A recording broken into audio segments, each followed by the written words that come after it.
ছেলে হওয়া এত সহজ না, অনেক কিছু ঘুরে আমাদের মাথায়।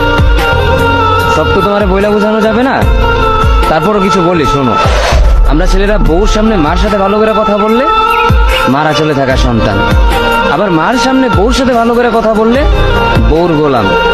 নিজের ছেলে মেয়েদের যদি মারি আমাদের দয়া মায়া নাই, আর ওই ছেলে মেয়েদের যদি কিছু না বলি আশকারা দিতেছি।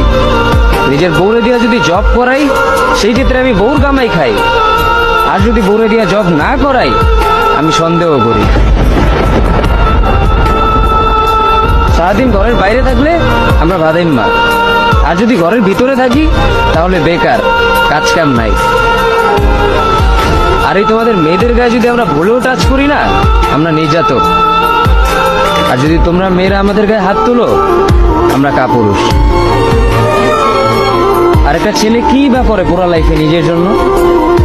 মার ওষুধের থেকে শুরু করে বউ বাচ্চার প্রত্যেকটা শখ পালন করার দায়িত্ব একটা পুরুষের। কিন্তু কি লাভ এত কিছু কইরা?